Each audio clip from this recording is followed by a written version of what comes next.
who is the GOAT. I think if you look at Jon Jones' early career, right?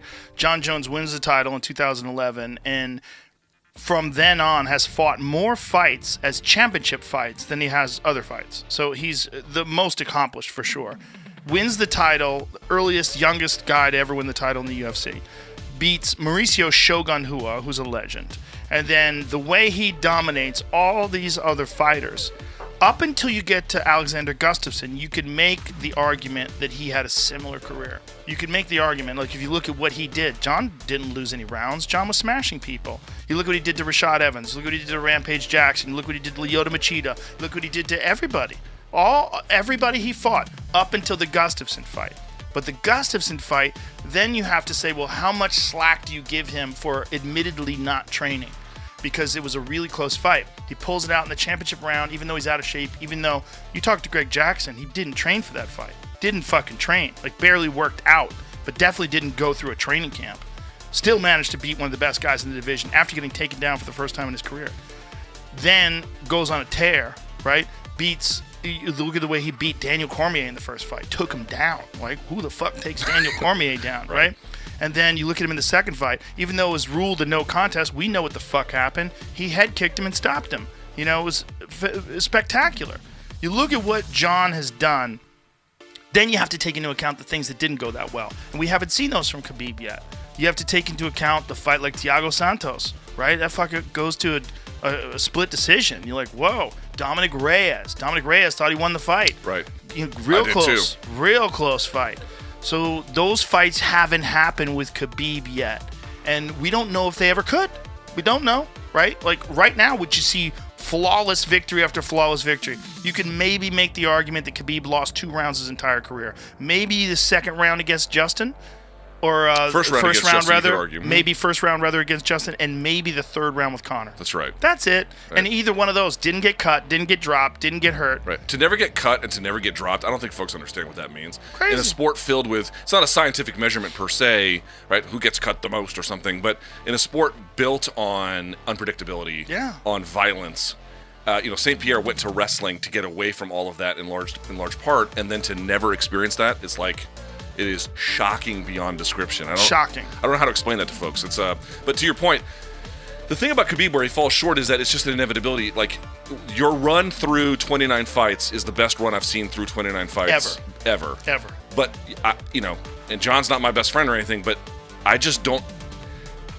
That is the best total resume I've ever seen. I know he was getting all salty on Twitter, being like, these fucking Khabib fans. It's like, dude, he shouldn't do that. Oh, well, he shouldn't do it. But here's my point to Jon. It's like, dude, put the keyboard down for just a second. Here's what's going to happen. You're going to go to heavyweight, and you're going to probably win. I mean, I don't know if that's a guarantee, but let's assume that you do. All of the conversation, everything that happens right now is just recency bias. And Khabib retired, and his father died, and it was this incredibly sad and yet inspiring moment. Let the fucking guy have his moment, because when you have your moment, all of the worm is going to turn. Yeah. And then everyone's going to be like, Jon's the fucking greatest. He's going to get his, just not today at this moment. Recency bias, that's real. Recent bias that's a real thing. Like, we just watched Khabib, and then the fact that Khabib did supposedly retire. Come on, Jon Jones' situation is also it's a contrast in personalities, right? Khabib, who's this really religious, very moral, ethical person who doesn't drink, he doesn't party, he doesn't do anything, he just trains. He's always in phenomenal shape. He takes every fight incredibly serious. He's never been out of shape. He's never been fat. He's missed weight a couple of times earlier in his career, but he got that dialed in. He's just so dedicated. Whereas Jon is a wild man. He's just wild. I mean, you talk about not training for the Gustafsson fight, buddy. That ain't the only fight he didn't train for. How about what he said to Cormier? I did coke and I still beat you. And I'm like, I don't think he's lying. I mean, the stories I've heard, I don't want to repeat them because I cannot verify them. No. But I've heard stories like, if y'all think that was the one fight, he just like, I'm going to pump the brakes this time. No, bitch. I mean, here's the other part about it. It's like, who's a guy, for example, who maintained dominance through the game and took, significant amounts of time off in boxing? Floyd Mayweather would be a great example of that. Yeah. But Floyd has been training as a family affair from adolescence, right? For the long part of his life. And he is so gifted. that he can take time off, and the game is so developed that people aren't going to make warp speed development in his absence. And so they got a little bit better every time he took a little bit of time off, like the Maidana first fight with the corkscrew punch. That was a little bit of a wild card there. But in general, he was able to maintain that dominance. In MMA, the game changes rapidly, super fast, because people are still discovering best practices.